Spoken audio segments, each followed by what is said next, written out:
Good afternoon. Today is the 16th of October and I'm in this 2003 Rover 25IL, and today's vlog we're going to be looking at the topic of, is it possible to buy a decent car for less than £500? So I don't know about any of you, but I've actually bought quite a number of cars for less than £500 in the last couple of years. I bought a Mazda 66 in February last year for £370. I bought a Proton 1.3 MPI last June for £200. In March I bought a Rover 416 for £255, and this particular car, this Rover, I paid £400 for last month. So what exactly do you get for your money when looking at this end of the market? Well, hopefully you get an MOT.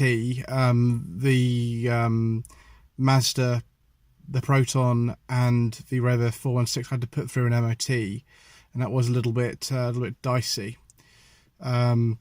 Sometimes it works out well, sometimes it doesn't.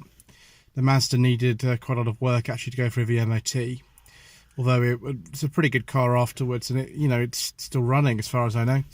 The Proton didn't need much work. You needed a fuel cap.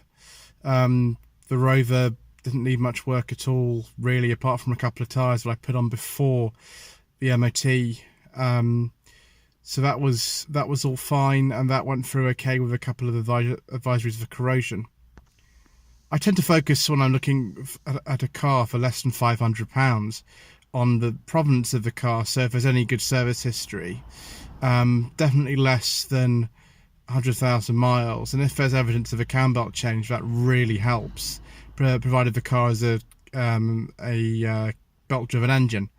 And I really wouldn't go much above 100,000 if you're looking, and also there are certain types of car I just tend to avoid because either they don't have the best reputation for reliability, or the servicing costs would be prohibitive if anything did go wrong. It pays to really be very cautious about these things, because generally if something like a head gasket or a clutch goes in one of these cars, it's actually more to fix the car than the car's worth.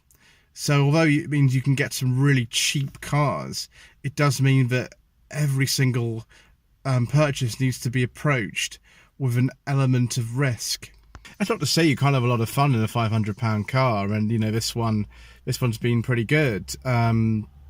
The last Rover I had, that had been one owner from New Vehicle. It was been owned by a retired couple.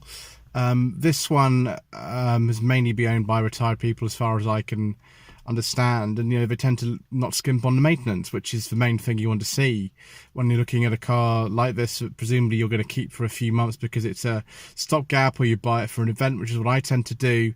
You want to see evidence of a car being well cared for. Would I recommend keeping this sort of car for any length of time other than as a spare? Probably not.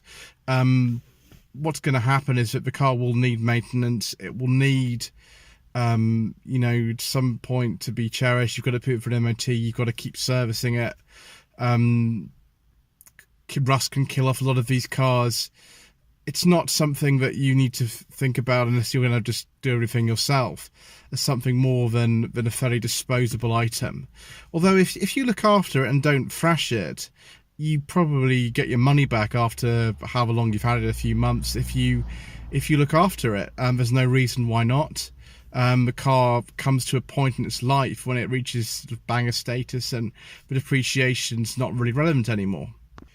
So I hope you found this video useful. Don't forget to subscribe if you wish to do so. Don't forget to like this video, and visit my website lloydvehicleconsulting.co.uk, or my Facebook page, facebook.com/Lloyd Vehicle Consulting, particularly if you want me to find you a car for any price. Doesn't have to be for £500. Thanks ever so much.